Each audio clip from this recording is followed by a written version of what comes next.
जी बिस्मिल्लाहिर्रहमानिर्रहीम। अस्सलाम वालेकुम students, my name is Mohammad Raheel Sabir, your biology teacher.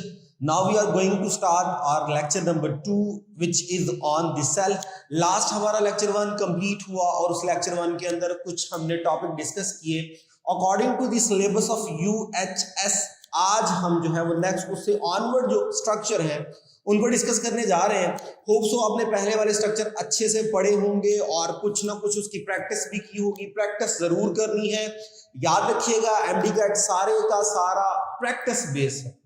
2 साल आपने पढ़ा, बहुत अच्छे तरीके से पढ़ा, बहुत अच्छे टीचरों से पढ़ा, लेकिन इसका मतलब ये नहीं है कि आप प्रैक्टिस छोड़ देंगे और बगैर प्रैक्टिस के आप सारा कुछ कर जाएंगे। प्रैक्टिस जो है वो बहुत ज्यादा जरूरी है with respect to entry test. So आज हम क्या स्टार्ट करने जा रहे हैं जी? आज हम स्टार्ट करेंगे लाइसोसोम, साथ हमें देखना है जी साइटोस्केलेटन, साथ हम करेंगे जी सेंट्रियूल्स और साथ हमें करना है जी वैक्यूल। सो ये जो है वो आज 4 स्ट्रक्चर हम डिस्कस करेंगे। Let's start with the first one, lysosome. बहुत ही इंपॉर्टेंट स्ट्रक्चर, बड़े इंपॉर्टेंट एमसीक्यूज इससे रिलेटेड बन सकते हैं और इसमें आपको कोशिश भी की जाएगी कि कुछ एमसीक्यूज की प्रैक्टिस भी करवाई जाए। सो आइए स्टार्ट करते हैं with the first one which is lysosome. Lysosome discovery and introduction, discover by de Duve in 1949। So 1949 में फर्स्ट टाइम जो था वो इसको क्या किया गया? डिस्कवर किया गया। और याद रखिएगा ओनली प्रेजेंट इन यूकैरियोट्स। तो यहां पे चेक कर लीजिए, कंडीशन लग गई कि सिर्फ और सिर्फ यूकैरियोट्स में होता है, ये प्रोकैरियोट्स में नहीं होता। तो स्टूडेंट याद रखिएगा हर स्ट्रक्चर के बारे में आपको ये मालूम होना चाहिए कौन सा स्ट्रक्चर प्रोकैरियोट में है, कौन सा स्ट्रक्चर यूकैरियोट में है, क्योंकि एक एमसीक्यू इससे रिलेटेड भी बन सकता है। Which one of the following only present in prokaryote, या which one of the following only present in eukaryote, या which one of the following present in both. तो ये स्ट्रक्चर, हर एक स्ट्रक्चर आपको मालूम होना चाहिए कौन सा प्रोकैरियोट्स में होता है और कौन सा यूकैरियोट में। तो मैंने कहा ये स्ट्रक्चर हमारे पास क्या होता है? यूकैरियोट में होता है। Next single membrane bounded structure है। अब सिंगल मेम्ब्रेन बाउंडेड स्ट्रक्चर, ये भी बात आपको मालूम होनी चाहिए, जितने स्ट्रक्चर हमने पढ़ने हैं आपको याद रहने चाहिए कौन सा सिंगल था कौन सा डबल। अगर आप जो है वो कल का लेक्चर अगर आपको अच्छे तरीके से आता है तो उसमें आपने गोल्गी अपरेटस पढ़ा, वो बाय नेचर सिंगल मेम्ब्रेन है। आपने एंडोप्लाज्मिक रेटिकुलम पढ़ा, वो बाय नेचर सिंगल मेम्ब्रेन है। आपने राइबोसोम पढ़ा, वो विदाउट मेम्ब्रेन है। आज जो हम शुरू कर रहे हैं वो लाइसोसोम है, जो हमारे पास क्या है? Single membrane. स्क्रीन पे आपको इसका स्ट्रक्चर नजर आ रहा है। इस स्ट्रक्चर में अगर आप गौर कीजिए तो जो येलो शेप का आउटर मोस्ट आपको नजर आ रहा है ये इसकी मेम्ब्रेन है, और एग्जैक्ट वही वाला जो मॉडल इसके ऊपर अप्लाई होता है जो प्लाज्मा मेम्ब्रेन में आपने फ्लूइड मोज़ेक मॉडल पढ़ा था। और इन येलो के अंदर आप देखें कहीं कहीं आपको डिफरेंट कलर नजर आ रहे हैं। वो जो डिफरेंट कलर है बेसिकली वो प्रोटीन्स हैं जो इसके अंदर एम्बेडेड होती हैं। और जो बिल्कुल कोर वाला स्ट्रक्चर है, इस कोर वाले स्ट्रक्चर में वो सारे एंजाइम्स पड़े हैं जो लाइसोसोम के अंदर होते हैं। अब अगर हम स्ट्रक्चर की तरफ देखें तो मैंने कहा सिंगल मेम्ब्रेन है, इसका मतलब ये हुआ कि ये मेम्ब्रेन बाउंडेड है। जब ये मेम्ब्रेन बाउंडेड है तो इस मेम्ब्रेन के अंदर सारा कुछ होगा जिसने क्या करना है? स्पेसिफिक फंक्शन परफॉर्म करना है। अब क्या क्या इसके अंदर होगा? Number 1 contain hydrolytic enzyme and acid phosphatases. तो इसमें हाइड्रोलाइटिक एंजाइम्स होते हैं। याद रखिएगा हाइड्रोलाइटिक एंजाइम्स क्या होते हैं? These are powerful digesting enzyme, यानी ऐसे एंजाइम्स होते हैं which will perform the function of the digestion. अब डाइजेशन क्या होता है? आपने पढ़ा होगा to break down the complex one into the simple one known as digestion. तो basically they are performing digestion, ये कॉम्प्लेक्स को सिंपल में कन्वर्ट कर रहे होते हैं। साथ में वर्ड लिखा hydrolytic. Hydrolytic stands for which will work in the presence of acidic pH. अगर आपने चैप्टर 3 अच्छे से पढ़ा है तो वहां आपने सुना होगा और पढ़ा भी होगा कि हर एंजाइम एक स्पेसिफिक पीएच पे काम करता है, एक स्पेसिफिक एसिड या एक स्पेसिफिक बेसिक एनवायरनमेंट पे काम करता है। तो hydrolytic enzyme stands for all those enzyme which will work in the presence of acidic pH and they will perform the function of the digestion, mean that they will convert complex substances into simple substances. और acidic phosphatase stands for it These are responsible to remove phosphate group from any substance ताकि properly उसको क्या किया जाए, digest किया जाए।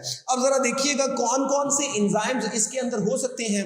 It may contain proteases, अब proteases stands for protein digesting enzyme. It may contain अमाइलेजेस, mean carbohydrate digesting enzyme. It may contain lipases, mean lipid digesting enzyme. It may contain nucleases, mean nucleic acid digesting enzyme. तो check कर लीजिए आपकी body में यही तो चीजें होती हैं जो ज्यादातर डाइट के अंदर आप लेते हो, और इन्हीं चीजों की डिस्ट्रक्शन करना हमारे लिए जो है वो जरूरी होता है, इन्हीं को डाइजेस्ट करना जरूरी होता है। तो इन सब की डाइजेशन के लिए जो चीज इन्वॉल्व होती है वो हमारे पास क्या होती है, लाइसोसोम। याद कीजिए गोल्गी apparatus पढ़ा, गोल्गी apparatus में आपने कहा कि पैंक्रियाटिक जूस जो आ रहा होता है पैंक्रियास से मूव करता है टुवर्ड्स ड्यूडेनम, वहां पर वो लेके आता लाइपेजेस, अमाइलेजेस, और उसके अंदर क्या होता है जी, ट्रिप्सिन। तो स्टूडेंट वो जो एंजाइम होते हैं वो बेसिकली लाइसोसोम लेके आ रहा होता है, और उनकी मैन्युफैक्चरिंग कहाँ होती है जी, RER में, और उनको भेजा जाता है टुवर्ड्स गोल्गी apparatus, वहां पे उनकी क्या की जाती है जी, फाइनल प्रोसेसिंग की जाती है। आफ्टर दैट उसे पैकिंग में रिलीज किया जाता है जिन्हें आप गोल्गी वेसिकल कहते हो, और गोल्गी वेसिकल जो है वो with the help of pancreatic duct transfer किया जाता था टुवर्ड्स ड्यूडेनम। तो उसमें प्रोटीन डाइजेस्टिंग भी थे, कार्बोहाइड्रेट डाइजेस्टिंग भी थे, और लिपिड डाइजेस्टिंग भी थे। तो ये सारे डाइजेस्टिंग एंजाइम है। अब स्टूडेंट सपोज कीजिए मैंने कहा ये डाइजेस्टिंग एंजाइम है, so they are responsible to digest someone. अगर उन्होंने डाइजेस्ट करना है तो इनका होना बहुत जरूरी है। सपोज कीजिए मैं कहता हूं इनकी क्या हो गई, बॉडी में एब्सेंस हो गई। अब बॉडी में ये नहीं है, जब बॉडी में ये नहीं है तो क्या होगा, they will unable to perform digestion. तो ये डाइजेशन नहीं कर पाएंगे। इन्होंने डाइजेशन करनी थी, अब होंगे तो डाइजेशन होगी, नहीं होंगे तो डाइजेशन नहीं होगी। अब जब डाइजेशन नहीं होगी तो फिर क्या प्रॉब्लम है, फिर प्रॉब्लम है हमारे पास स्टोरेज डिजीज। तो आपने सुना था कि ये सारे क्या करेगा जी, डाइजेस्ट करेगा। सपोज कीजिए मैं कहता हूं कि लिपिड डाइजेस्टिंग एंजाइम नहीं बना, यहाँ कार्बोहाइड्रेट डाइजेस्टिंग एंजाइम नहीं बना, यहाँ न्यूक्लिक एसिड डाइजेस्टिंग एंजाइम नहीं बना, ये प्रोटीन डाइजेस्टिंग एंजाइम नहीं बना। तो डाइजेस्ट करने वाले एंजाइम अगर नहीं बने तो वो जो सब्सटेंस आपकी बॉडी में आएगी, इट विल स्टार्ट टू अकैमुलेट। जब वो आपकी बॉडी में अकैमुलेट होना शुरू हो जाएगी then it will leads to storage diseases. देखिए ना, एक चीज एक प्रॉपर तरीके से आप यूज नहीं कर पा रहे तो आपकी बॉडी में वो पड़ी वेस्ट हो जाएगी, डिग्रेड हो जाएगी। जब वो पड़ी वेस्ट हो जाएगी, डिग्रेड हो जाएगी, then it will responsible to cause some kind of diseases for your body. तो इसी तरह जब ये एब्सेंट हो जाएंगे, एंजाइम नहीं आ पाएंगे, तो क्या होगा, वो आपकी बॉडी में अकैमुलेट होना शुरू हो जाएगा। Accumulation of substances might be possible, वो ग्लाइकोजन हो, माइट बी पॉसिबल वो ग्लाइकोप्रोटीन हो, सिंपल प्रोटीन हो, सिंपल लिपिड हो, वो आपकी बॉडी में क्या होना शुरू हो जाएगा, अकैमुलेट होना शुरू हो जाएगा। और उसकी बिहाफ पे जो डिजीजेस होंगी वो होंगी क्या, स्टोरेज डिजीज। ज्यादातर ये जो डिजीजेस होती हैं वो कॉन्जेनिटल होती हैं, पैदाइशी होती हैं, बाय बर्थ आपकी बॉडी में होती हैं, जिनकी बिहाफ पे प्रॉब्लम होती है। अब क्या वजह है कि वो बाय बर्थ होती हैं, बेसिकली म्यूटेशन हो जाती है। म्यूटेशन क्या होता है, change in DNA, change in hereditary material, उसे आप क्या बोलते हो, उसे आप बोलते हो म्यूटेशन। अब स्टूडेंट जरा डीएनए पे गौर कीजिए, मैंने कहा डीएनए में म्यूटेशन हो गई, इट मीन डीएनए नहीं बना। अब डीएनए ही तो रिस्पॉन्सिबल है for the formation of RNA, transcription करना, एमआरएनए बनाना। उसी एमआरएनए ने फिर राइबोसोम के पास जाके क्या बनानी है, प्रोटीन बनानी है। तो जब म्यूटेशन हुई, डीएनए खराब, डीएनए खराब तो एमआरएनए खराब, एमआरएनए खराब तो प्रोटीन नहीं बनेगी। जब प्रोटीन नहीं बनेगी तो भाई उन्हीं प्रोटीन से तो एंजाइम बन रहे थे, इसका मतलब lysosome will unable to perform specific function. तो इस सेंस में ये आपकी बॉडी को डैमेज करना शुरू कर देगा। 20 टाइप्स की डिजीजेस अब तक डिस्कवर हो चुकी हैं जो कि स्टोरेज डिजीजेस है और लाइसोसोम्स की एब्सेंस की वजह से होती है। सो फर्स्ट हम चल रहे हैं जी ग्लाइकोजिनोसिस टाइप 2। अब ग्लाइकोजिनोसिस टाइप क्या होता है, याद रखिएगा, हमारी बॉडी में जब ग्लूकोज रिसीव होती है, स्टार्च की फॉर्म में रिसीव हुई फ्रॉम प्लांट, डाइजेस्ट किया, ग्लूकोज बना लिया, जितना बॉडी ने यूज करना था यूज कर लिया, बाकी एक्सेस ग्लूकोज वेस्ट नहीं किया जाएगा, ग्लाइकोजन की फॉर्म में मसल्स के अंदर और लीवर सेल्स के अंदर क्या कर दिया जाता है, स्टोर कर दिया जाता है। जब मसल और लीवर सेल के अंदर स्टोर कर दिया जाएगा तो जरूरत पड़ने पर वो ग्लाइकोजन दोबारा कन्वर्ट होती है इनटू ग्लूकोज, ताकि वो आपकी बॉडी को ब्रेक होके एनर्जी दे सके। अब ग्लाइकोजेनोसिस टाइप 2 में क्या होगा, एक्सेस ग्लूकोज ग्लाइकोजन में कन्वर्ट होके आपके लीवर सेल्स के अंदर और आपके मसल सेल्स के अंदर क्या हो जाएगा, स्टोर हो जाएगा। लेकिन म्यूटेशन की बिहाफ पे वो वाले एंजाइम नहीं बनेंगे which are responsible to convert glycogen into glucose. So जिसकी बिहाफ पे क्या होगा, glycogen will not convert into glucose. So body में एक्यूमुलेट होना शुरू हो जाएगी ग्लाइकोजन, जिसे आप बोलोगे ग्लाइकोजेनोसिस टाइप 2। तो ये प्रॉब्लम है। ज्यादातर ये जो स्टोरेज डिजीज होती हैं, बच्चा जो है वो सरवाइव करने में अच्छी खासी उसे प्रॉब्लम होगी, लेस वायबल हो जाता है, उसका सर्वाइवल रेट बहुत ज्यादा कम हो जाता है। कुछ ऐसी भी डिजीजेस हैं जिनमें जो है वो पहले दूसरे साल ही बच्चे की क्या हो जाती है, डेथ हो जाती है। सो बड़ा क्रूशियल जो है ये क्या होती है, जो डिजीजेस होती हैं। The next one is Tay Sachs disease. अब टैसेक डिजीज क्या होगा, लिपिड की कैटाबॉलिज्म करने वाला एंजाइम हमारी बॉडी में नहीं बनेगा, जिसकी वजह से क्या होगा, लिपिड स्टार्ट टू एक्यूमुलेट और मोस्टली इन ब्रेन सेल, जिससे क्या होगा, मेंटल रिटार्डेशन होगी, दिमागी तौर पे खराबी आ जाएगी, आप मेंटली प्रॉपरली उसे यूज नहीं कर सकते और क्या हो सकती है, डेथ भी हो सकती है। आइए जरा इससे रिलेटेड कुछ एमसीक्यूज देखते हैं। पहला एमसीक्यू हमारे पास है कि विच one of the following is digesting bag. पहला है जी गोल्जी बॉडी, ये तो एंजाइम की प्रोसेसिंग कर रहा था। एंडोप्लाज्मिक रेटिकुलम, ये तो ट्रांसफर कर रहा था। लाइसोसोम एंड राइबोसोम, तो बीटा ऑप्शन है जी लाइसोसोम, क्योंकि अभी आपने पढ़ा इसमें प्रोटीएजेस थे, इसमें लाइपेजेस थे, इसमें अमाइलेजेस थे और इसमें न्यूक्लिएजेस भी थे। तो यही आपके पास करेक्ट ऑप्शन है, बीटा ऑप्शन लाइसोसोम। आइए जी फॉर्मेशन की बात करते हैं। अगर आप गौर से देखें तो यहां पर आपको डायग्राम में शो हो रहा है जी रफ एंडोप्लाज्मिक रेटिकुलम, उसके ऊपर राइबोसोम्स होते हैं। अब वो राइबोसोम्स क्या करते हैं, प्रोटीन बनाते हैं। प्रोटीन बनाने के बाद बर्ड की फॉर्म में उन्हें ट्रांसफर किया जाएगा टुवर्ड्स गोल्जी अपरेटस। अब गोल्जी अपरेटस उनको रिसीव करता है फ्रॉम देयर फॉर्मिंग फेज। अब फॉर्मिंग फेज से जैसे जैसे वो बर्ड रिसीव होंगे, सिस फेज से रिसीव होंगे, तो वो सिस्टर्नी टू सिस्टर्नी आगे ट्रांसफर किए जाते हैं और उनके ऊपर फर्दर प्रोसेसिंग की जाती है। जब फर्दर प्रोसेसिंग की जाती है तो प्रोसेसिंग करने के बाद उन्हें प्रोसेस फॉर्म में गोल्जी वेजिकल की फॉर्म में रिलीज किया जाता है। स्टूडेंट, इन्हीं गोल्जी वेजिकल्स को आप प्राइमरी लाइसोसोम कहते हो, क्योंकि इनके अंदर वो एंजाइम्स हैं which are responsible for digestion. अब यहां पे एक बड़ा important point, if it contain digesting enzyme तो प्राइमरी लाइसोसोम, लेकिन अगर इसमें इंसुलिन है तो वो डाइजेस्टिंग एंजाइम नहीं है, अगर इसमें ग्लूकागॉन है तो वो डाइजेस्टिंग एंजाइम नहीं है, then they will consider as secretory vesicle. तो याद रखिएगा हर लाइसोसोम जो है वो गोल्जी वेजिकल होता है, लेकिन हर जो गोल्जी वेजिकल है वो लाइसोसोम नहीं होता, बल्कि वो क्या होता है, सेक्रेटरी वेजिकल भी हो सकते हैं। तो डायग्राम में आपको दोनों जो है वो दिखाए गए हैं। अब फॉर्मेशन में पहले आरईआर के पास कंपोनेंट यानी राइबोसोम बनाएगा, कंपोनेंट आएंगे एंजाइम के पास, एंजाइम जो है वो बन के किसके पास दे दी जाएगी, गोल्जी अपरेटस को। गोल्जी अपरेटस जो है वो देगा छोटी छोटी प्रोसेसिंग करके पैकिंग देगा, उन्हीं पैकिंग को आप लाइसोसोम कहते हो, जिन्हें आप क्या बोलते हो, प्राइमरी लाइसोसोम। अब इसके अंदर एंजाइम्स हैं, जब ये एंजाइम डाइजेशन में इन्वॉल्व हो जाएंगे और when they will involve to perform specific kind of action, तो इन action lysosome known as secondary lysosome. तो ये आपके पास प्राइमरी लाइसोसोम जब इन एक्शन होगा तो वो सेकेंडरी लाइसोसोम में क्या हो जाएगा, इन कन्वर्ट हो जाएगा। अब क्या क्या फंक्शन ये कर सकता है, सपोज कीजिए फैलने की फॉरेन ऑब्जेक्ट इंगल्फ कर ली, जिसे आपने फैगोसाइटोसिस का नाम दिया था, तो वो फैगोसिटिक वैक्यूल बनेगा। अब वो जो फैगोसिटिक वैक्यूल है उसके साथ लाइसोसोम अटैच होगा, now it will consider as secondary vesicle, secondary lysosome, और वो क्या करेगा, परफॉर्म करेगा the process of digestion. Example neutrophil, white blood cells, आपने सुना है कि वो बैक्टीरिया को इंगल्फ कर लेते हैं, तो असल में जब वो इंगल्फ करते हैं तो उनके अंदर लाइसोसोम होते हैं जो इस फैगोसाइटोज सब्सटेंस को क्या करते हैं, डाइजेस्ट करने में हेल्प करते हैं। तो इस सेंस में अगर आप देखें तो ये डिफेंसिव सिस्टम का काम कर रहे हैं, डिफेंसिव मैकेनिज्म हो गया आपकी बॉडी के लिए। बिल्कुल इसी तरह हमारी बॉडी में जब डेवलपमेंट होती है तो कभी कभी ऐसा भी होता है कुछ सेल्स को जो है वो ब्रेक कर दिया जाता है, डिस्ट्रॉय कर दिया जाता है। सपोज बिफोर बर्थ आपकी डिजिट्स जो है वो अटैच होती हैं, उनको सेपरेट कर दिया जाता है बाय द अपोप्टोसिस, ताकि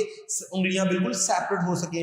या आपने सुना होगा कि जो टैडपोल होता है उसकी टेल होती है, with the passage of time apoptosis होगी, सारे सेल डिस्ट्रक्ट हो जाएंगे और उसकी टेल खत्म कर दी जाती है। तो अपोप्टोसिस का प्रोसेस सेल के अंदर डिपेंड कर रहा होता है on the base of the activity of the lysosome, और याद रखिएगा ये हमारे फेवर में होता है, जबकि नेक्रोसिस उसमें लाइसोसोम नहीं होता, वो हमारी फेवर में नहीं होता। तो इस सेंस में ये हमारी डेवलपमेंट में बड़ा अहम रोल अदा कर रहा है। और कभी कभी ऐसा भी होता है कुछ अबनॉर्मल स्टेजेस में ये हमारे लिए नुकसानदेह भी हो सकता है।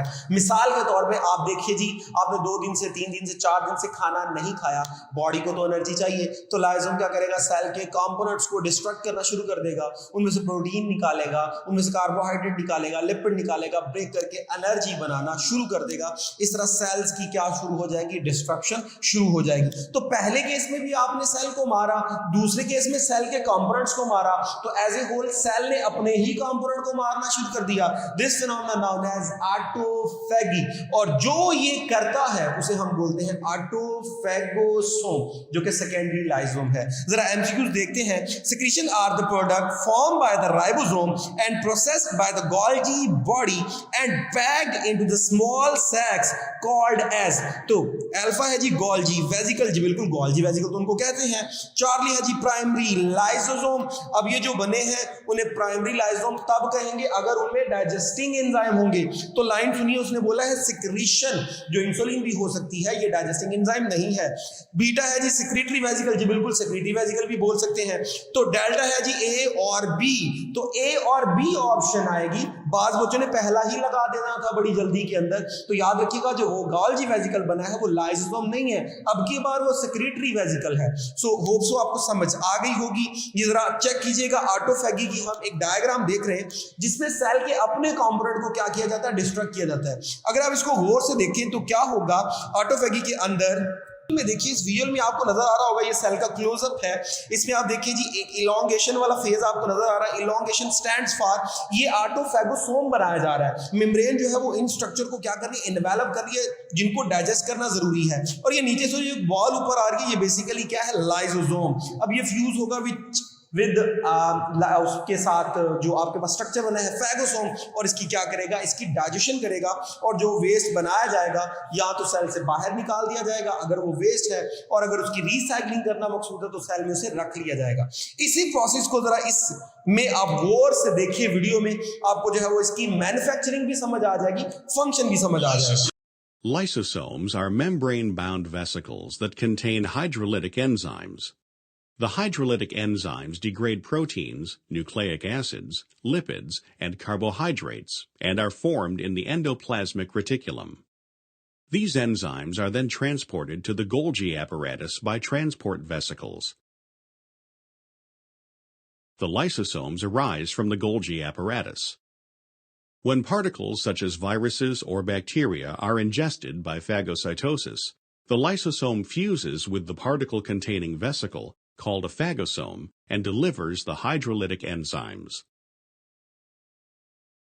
Lysosomes also fuse with organelles, such as old mitochondria. This results in the destruction and recycling of these structures. तो स्टूडेंट इस विजुअल में आपको आइडिया हो गया होगा इसकी फॉर्मेशन कैसे होती है, फंक्शन कैसे करता है। आइए जरा इससे रिलेटेड कुछ एमसीक्यूज देखते हैं। विच one is secondary lysosome? Number alpha है जी सेक्रेटरी वेसिकल, तो मैंने बताया था वो बाय नेचर लाइसोसोम नहीं होगा। लाइसोसोम इन एक्शन, बिल्कुल ये हो सकता है। बीटा ऑटोफैगोसोम, जी बिल्कुल ये भी है क्योंकि वो जो है वो फैगोसाइटोसिस कर रहा है। और डेल्टा है जी बीटा एंड चार्ली, तो ये आपके पास बीटा और चार्ली दोनों बनेंगे क्योंकि यहाँ पे आपके पास जो है वो इन एक्शन जो है वो शो हो रहा है। नेक्स्ट है जी आपके पास lysosome perform to the cell. अब ये सेल के लिए क्या क्या करते हैं? सेलुलर डाइजेशन, जी बिल्कुल करते हैं। रिसाइकलिंग ऑफ द सेल, जी बिल्कुल करते हैं। अभी ओल्ड माइटोकॉन्ड्रिया वगैरह आपने डिस्ट्रैक्ट होते देखे, उसकी रिसाइकलिंग वगैरह करने के लिए। बीटा डिफेंस, तो न्यूट्रोफिल की मैंने एग्जांपल दी थी, डिफेंस में भी यूज हो रहा था। तो आपके पास आंसर क्या बनेगा? ऑल ऑफ दीज बनेगा, डेल्टा ऑप्शन। नेक्स्ट है जी आपके पास which one is suicidal bag. तो सुसाइडल बैग अपोप्टोसिस आपने पढ़ी, उसमें अपोप्टोसिस में आप क्या बोलते हो, सेल्फ डिस्ट्रक्शन होती है, cell itself commit to suicide. तो वो बाय नेचर क्या है जी, वो आपके पास जो है वो सुसाइड है। तो मैंने बताया था उसमें कौन इन्वॉल्व होता है जी, लाइसोसोम। तो अल्फा राइबोसोम बिल्कुल नहीं, चार्ली लाइसोसोम जी बिल्कुल जी, चार्ली ही होता है, बाकी सारी ऑप्शंस एलिमिनेट हो जाएंगी। नेक्स्ट हम पढ़ने जा रहे हैं जी वैक्यूल, बड़ा इंपॉर्टेंट स्ट्रक्चर। आइए जी, वैक्यूल जो है present in both animal and plant, और याद रखिएगा सिर्फ और सिर्फ यूकैरियोटिक स्ट्रक्चर है, प्रोकैरियोटिक नहीं। दूसरा, अगर एनिमल में देखें तो तादाद में बहुत ज्यादा होते हैं, साइज में छोटे होते हैं, लेकिन अगर मैं प्लांट की बात करूं तो प्लांट में एक बहुत बड़ा वैक्यूल होता है और एक ही होता है। और इसने क्या किया होता है जी, मेजर पोर्शन सेल का कवर किया होता है, ऑलमोस्ट 90% सेल का जो है उसने कवर किया हुआ है। ये जरा डायग्राम देख लीजिए, इसमें जो आपको बिल्कुल दरमियान वाला व्हाइट कलर की सब्सटेंस नजर आ रही है, जो वैक्यूल है, जिसने सेल का एक मेजर पोर्शन क्या किया हुआ है, ऑक्यूपाई किया हुआ है। अब जरा अगर हम इसके स्ट्रक्चर में आए तो इनक्लोज इन सिंगल मेम्ब्रेन, तो लाइसोम भी सिंगल था, ये भी हमारे पास क्या है जी, सिंगल मेम्ब्रेन बाउंडेड स्ट्रक्चर है। और मेम्ब्रेन का नाम क्या, टोनोप्लास्ट। याद रखिएगा ये एमसीक्यू का पॉइंट है कि वैक्यूल की मेम्ब्रेन को क्या बोलते हैं, तो टोनोप्लास्ट बोलते हैं। Next, large vacuole form by the fusion of the small on during development. तो असल में प्लांट में जो बड़े वाला वैक्यूल होता है वो तब होता है जब उसकी फाइनल ग्रोथ हो चुकी है। याद रखिएगा, जब प्लांट का सेल बनता है, अभी उसकी ग्रोथ हो रही होती है, तो उस वक्त कई छोटे छोटे वैक्यूल होते हैं, then they will fuse together to form complex one, larger one. तो वो जो बड़ा बना है वो बना है by the fusion of the small one. ये चेक कीजिए जी, आपको जो डायग्राम नजर आ रही है, इस डायग्राम में जो आउटर बाउंड्री है वो टोनोप्लास्ट है, अंदर जो मटेरियल है उसे सेल सैप कहते हैं, जो वाटर हो सकता है, जो स्टोरेज हो सकता है, मेटाबॉलिक जो है वो एसेंशियल सब्सटेंसेस, इसमें वेस्ट चीजें भी हो सकती हैं। आइए जरा हम इसके फंक्शन की तरफ चलते हैं। तो प्लांट में इसका बहुत बड़ा फंक्शन टर्जिडिटी में इन्वॉल्व होना, वाटर को अब्सॉर्ब करेगा और सेल अच्छी तरह क्या हो जाएगा, टर्जिडिटी में आ जाएगा, सेल को एक प्रॉपर शेप मिल जाएगी। तो सेल को प्रॉपर शेप देना, एक प्रॉपर जो है वो स्पेसिफिक, उसकी एक स्पेसिफिक शेप बन जाती है, एक स्ट्रेंथ डेवलप हो जाती है, वो on the behalf of vacuole. Check कीजिए राइट साइड पे आपको जो आप डायग्राम नजर आ रही है, एक सेल में टर्जिड सेल है और एक तरफ प्लाज्मोलाइज्ड यानी फ्लैसिड सेल है।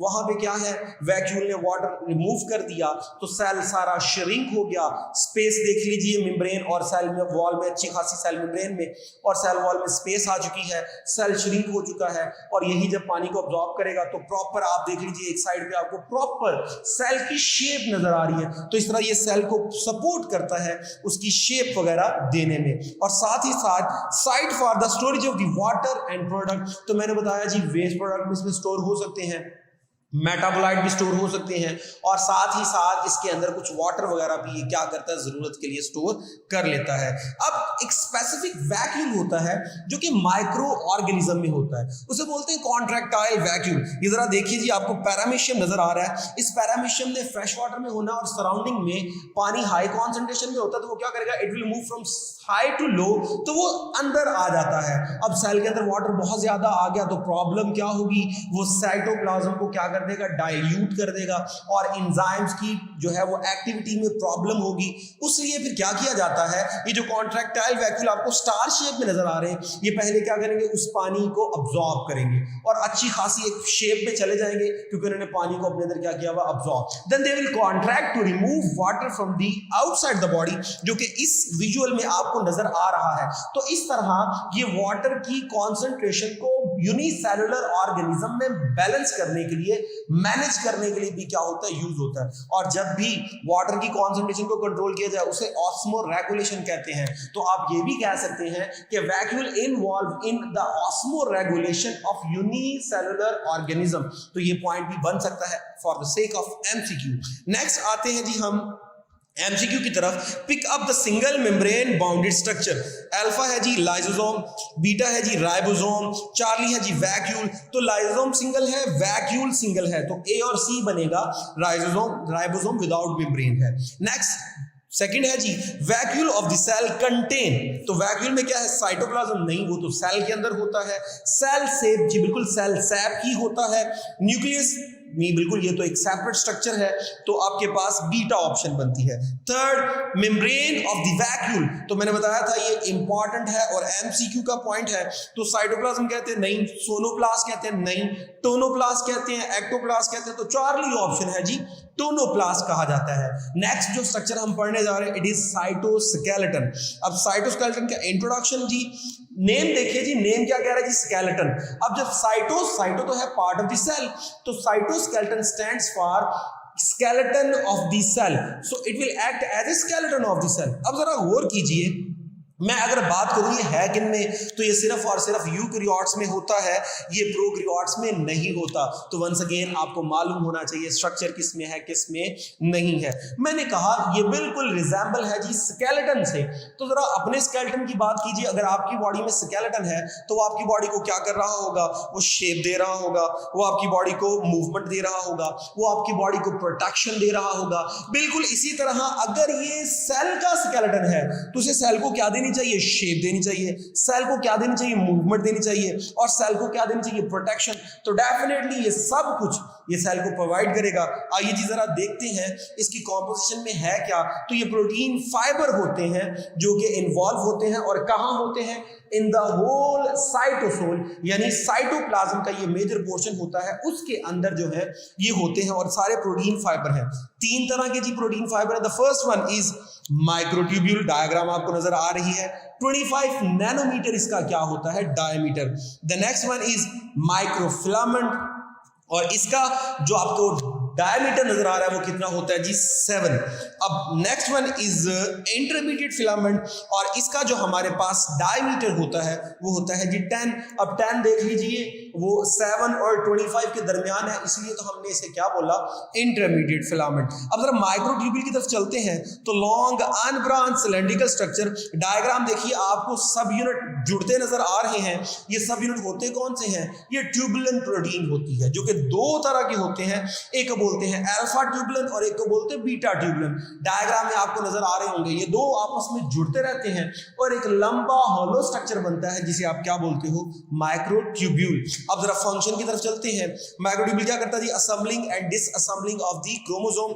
जरा डायग्राम देखिए, क्रोमोसोम्स को सेल डिवीजन के दौरान माइक्रोट्यूब्यूल्स क्या करती हैं जी, आके अटैच होती हैं, वो क्रोमोसोम्स को पकड़ती हैं, क्रोमोसोम्स को बिल्कुल सेंटर में अलाइ किया जाता है, फिर क्रोमोसोम्स को तोड़ दिया जाता है। तो क्रोमोसोम्स को अरेंज करना, उनको मूव करवाना, उनको इक्वली डिस्ट्रीब्यूट करना, ये सारा काम कौन कर रहा होता है, माइक्रोट्यूब्यूल कर रही होती है। इसके अलावा कुछ स्ट्रक्चर भी ये बनाता है, जैसे कि सेंट्रियोल बनाना, बेसल बॉडी बनाना, सिलिया बनाना, फ्लैजेला बनाना। अब बेसल बॉडी क्या होता है स्टूडेंट, वो वाला स्ट्रक्चर जहां से सिलिया और फ्लैजेला निकलता है उसे बेसल बॉडी कहते हैं। और सिलिया टाइनी स्ट्रक्चर है, थ्रेड लाइक स्ट्रक्चर, ये आपको डायग्राम में पैरामीशियम की सराउंडिंग में बहुत ज्यादा नजर आ रहे हैं, जिसकी वजह से ये क्या करता है, मूव। फ्लैजेला ये भी थ्रेड लाइक स्ट्रक्चर है, लेकिन साइज में बड़ा होता है और तादाद में एक या दो होते हैं। ये आपको यूग्लिना मूव करता नजर आ रहा है, ये मूव कर रहा है with the help of flagella. तो इस तरह ये लोकोमोशन में क्या हो गया, इन्वॉल्व हो गया इन माइक्रो ऑर्गेनिज्म। आइए जी माइक्रोफिलामेंट की तरफ चलते हैं। माइक्रोफिलामेंट ये स्ट्रक्चर आपको नजर आ रहा है। अब ये माइक्रोफिलामेंट क्या होगा, मोर सिलेंड्रिकल फाइबर होते हैं, consist of actin protein. Diameter इनका क्या होता है जी, 7 नैनोमीटर, और ये प्लाज्मा मेम्ब्रेन के अंदर क्या होते हैं जी, अटैच होते हैं। ये आपको नजर आ रहा है जी, दो जो है वो ट्विस्टेड फॉर्म में स्ट्रैंड नजर आ रहे हैं, जो ट्विस्ट है जिस तरह आप मोतियों की माला लेकर या तस्बीह लेकर उसको ट्विस्ट कर दीजिए, तो बिल्कुल उस तरह की इसकी क्या होती है, इसकी जो है वो शेप होती है। आइए इसके फंक्शन की तरफ चलते हैं। इंटरनल सेल मूवमेंट जो होती है वो on the behalf of microfilament होती है, और मूवमेंट में साइक्लोसिस हो गया, अब अमीबॉइड मूवमेंट हो गया। अब यहाँ पे एक चीज याद रखिएगा, जो माइक्रोफिलामेंट होते हैं ये बाय नेचर बने होते हैं एक्टिन से, मायोसिन से, ट्रोपोमायोसिन से। ये एक्टिन, मायोसिन, ट्रोपोमायोसिन ये वो प्रोटीन्स होती हैं जो आपके मसल्स में होती हैं। और मसल्स के अंदर इनका काम होता है कॉन्ट्रैक्शन रिलैक्सेशन करवाना। तो एग्जैक्ट जब ये प्लाज्मा मेम्ब्रेन से अटैच होंगी और वहां पे कॉन्ट्रैक्शन रिलैक्सेशन करेंगी तो सेल के अंदर जो मूवमेंट होगी वो करवाई जाएगी। ये देखिए जरा आपको डायग्राम नजर आ रही है, सेल के अंदर क्लोरोप्लास्ट मूव कर रहा है प्लांट सेल में, इसे साइक्लोसिस कहते हैं। साइटोप्लाज्म की बिहाफ पे ऑर्गेनेल्स का मूव करना, सो साइटोप्लाज्म का एक्टिवली मूव करना within the boundary of the cell, उसे हम साइक्लोसिस कहते हैं या साइटोप्लाज्म स्ट्रीमिंग कहते हैं। ये cytoplasmic streaming on the behalf of microfilament, amoeba move करता है और उसकी शेप चेंज होती रहती है। वो जो अमीबाइड मूवमेंट है ये भी जो है वो किस बिहाफ पे है, on the behalf of microfilament. तो सेलुलर मूवमेंट करवाना जिसमें साइटोप्लाज्मिक स्ट्रीमिंग आ गया, अमीबाइड मूवमेंट आ गया, और शेप को जो है वो सेल मेम्ब्रेन के साथ अटैच रहना, वो इनका काम है। The next one is intermediate filament. ये क्या होते हैं जी? Filament have diameter between microtubule and microfilament. तो दोनों के दरमियान इनका डायमीटर होता है, मैंने बताया भी था इनका डायमीटर 10 होता है। तो एक तरफ 7 था, एक तरफ 25 था, तो ये बिल्कुल उनके दरमियान में आ गया। और डायग्राम भी आपको प्रॉपर नजर आ रही है कि इसमें लंबे लंबे थ्रेड्स हैं जो एक दूसरे के ऊपर क्या हुए होते हैं, क्वाइल हुए होते हैं। और जो प्रोटीन्स होती है डिफरेंट वैरायटी की इनमें प्रोटीन्स होती हैं, that's why we consider as heterogeneous protein. लेकिन जो मोस्ट अबंडेंट प्रोटीन होती है वो केराटिन प्रोटीन होती है, जो आपको पता है आपके हेयर्स में भी होती है, आपके नेल्स में भी होती है। और काम क्या है जी इसका? Maintain the shape of the cell और integration of the cellular component, यानी सेल के डिफरेंट कंपोनेंट्स को आपस में क्या करना, लिंक करना। तो आइए जी नेक्स्ट चलते हैं सेंट्रियोल, और फिर एंड पे इनके और सेंट्रियोल के फंक्शन इकट्ठे हम एमसीक्यूज में जो है वो एमसीक्यूज देख लेंगे। नेक्स्ट है जी centriole. The first one is present in all animals. तो याद रखिएगा ये प्लांट में नहीं होता, लेकिन एक्सेप्शनल केसेस यहाँ पे भी हैं।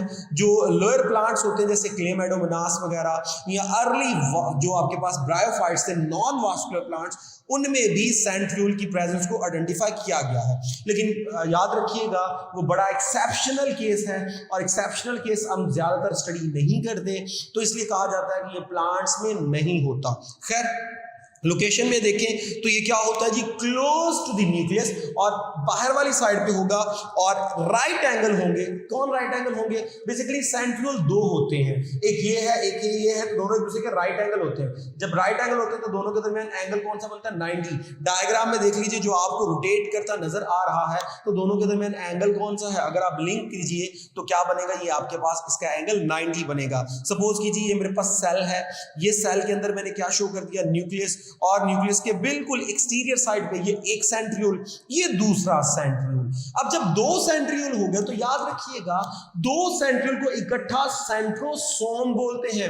ये भी एक एमसीक्यू का पॉइंट है जो आपको याद रखना है। तो आपके सेल के अंदर सेंट्रियोल सेंट्रोसोम की फॉर्म में होता है, यानी पे की फॉर्म में होता है। और अगर आप इसे बाहर निकाल के देखें तो ये इसकी क्या होती है, अपीयरेंस। तो चेक कर लीजिए दोनों एक दूसरे की क्या है, राइट एंगल है।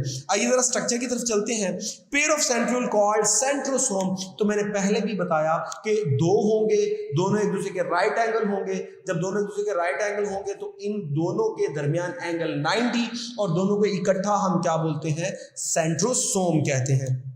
अब ईच सेंट्रियोल, तो दो थे ना, एक सेंट्रियोल की बात करते हैं तो एक सेंट्रियोल में क्या होगा, एक सेंट्रियोल में सिलेंड्रिकल अरे ऑफ द माइक्रोट्यूब्यूल 9 माइक्रोट्यूब्यूल्स होंगे, और हर एक फर्दर 3 का कॉम्बिनेशन होगी। डायग्राम देख लीजिए आपको 9 माइक्रोट्यूब्यूल नजर आ रही हैं, और हर माइक्रोट्यूब्यूल फर्दर ट्रिपलेट है, यानी कि एक सेंट्रियोल में 27 माइक्रोट्यूब्यूल्स और सेंट्रोसोम में 54। तो एमसीक्यू आपने याद रखना है, अगर आपसे पूछा जाए कि how many microtubules are there in each centriole, तो 9 ट्रिपलेट या 27 माइक्रोट्यूब्यूल। अगर पूछा जाए कि सेंट्रोसोम में कितने हैं, तो आपके पास क्या होगा जी, 18 ट्रिपलेट, यानी 54 माइक्रोट्यूब्यूल इन सिंगल मैनर। खैर आइए जी बात करते हैं कि फंक्शन क्या है जी सेंट्रियोल का।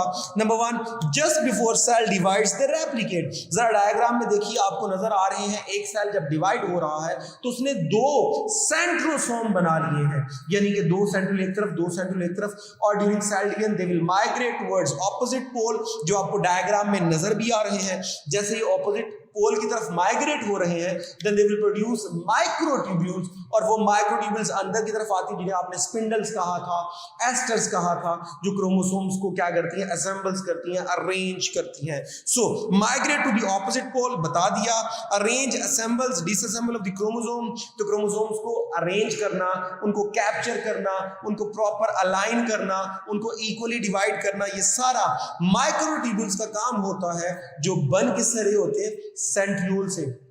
अब नेक्स्ट जी ये चेक कर लीजिए, एक और डायग्राम आपको नजर आ रही है जिसमें सेंट्रियोल से माइक्रोट्यूब्यूल आपको बनती, ओरिजिनेट होती नजर आ रही है, and they are moving towards the centre, जहां पे इन्होंने क्रोमोसोम्स को क्या करना है, अलाइ करना है. इसके अलावा फॉर्मेशन ऑफ द सिलिया जो है वो भी इसका काम है, और सिलिया क्या करता है, पैरामीशियम वगैरह और भी कुछ माइक्रोस्कोपिक ऑर्गेनिज्म होते हैं, उनकी मूवमेंट में क्या करता है जी, हेल्प करता है. तो सेंट्रियोल का स्ट्रक्चर हमारे पास कंप्लीट हुआ. ये साइटोस्केलेटन और सेंट्रियोल से रिलेटेड कुछ एमसीक्यूज हैं, वो डिस्कस करते हैं. Number 1, amoeboid movement is done by microfilament, microtubule, intermediate filament, all of these. तो माइक्रोफिलामेंट था तो अल्फा ऑप्शन बनती है जी इसकी. Number 2, which one is responsible to maintain the shape of the cell, पहला है जी माइक्रोफिलामेंट, बीटा है जी माइक्रोट्यूब्यूल, चार्ली है जी इंटरमीडिएट फिलामेंट, डेल्टा है जी ऑल ऑफ दीज. तो इंटरमीडिएट फिलामेंट थे जो शेप को क्या रख रहे थे, मेंटेन रख रहे थे. नेक्स्ट हम बात करते हैं प्रोटीन प्रेजेंट इन माइक्रोट्यूब्यूल. तो ट्यूब्यूल से याद रखिएगा ट्यूबुलिन प्रोटीन होती है, तो एक्टिन, ट्यूबुलिन, ट्रोपोमायोसिन और मायोसिन. तो एक्टिन, ट्रोपोमायोसिन और मायोसिन ये तीनों होती हैं जी इंटरमीडिएट फिलामेंट के अंदर. तो यहां कौन सी होगी, ट्यूबुलिन, सॉरी इंटरमीडिएट नहीं, वो होती हैं जी आपके पास माइक्रोफिलामेंट के अंदर, और यहां जो आपके पास है वो माइक्रोट्यूब्यूल है, तो वो ट्यूबुलिन प्रोटीन होगी. Next G 4, which part of the cytoskeleton play considerable role in the cell contraction. अब सेल की कॉन्ट्रैक्शन में कौन सी चीज जो है वो इन्वॉल्व होती है, तो एक्टिन, मायोसिन, ट्रोपोमायोसिन, मैंने कहा था वो कॉन्ट्रैक्शन, रिलैक्सेशन करवाती हैं ताकि सेल्स के अंदर प्रॉपर मूवमेंट हो, सेलुलर मूवमेंट हो. तो वो किसके अंदर होती है, वो तो माइक्रोफिलामेंट के अंदर होती है. तो माइक्रोट्यूब्यूल्स नहीं जी, माइक्रोफिलामेंट बिल्कुल बीटा ही ऑप्शन है. इंटरमीडिएट तो सेल की शेप को क्या रखे हुए, मेंटेन किए हुए. लास्ट एमसीक्यूज की तरफ चलते हैं. सेंट्रोसोम इज रिस्पॉन्सिबल फॉर, तो मैंने कहा था pair of centriole known as centrosome.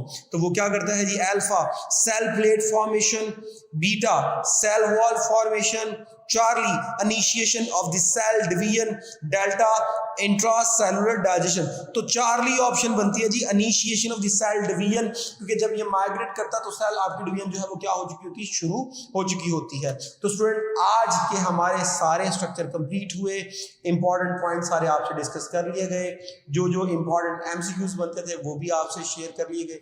Hope so आपको समझ आई होगी. नेक्स्ट लेक्चर तक के लिए इजाजत दीजिए. Thank you very much. Allah Hafiz.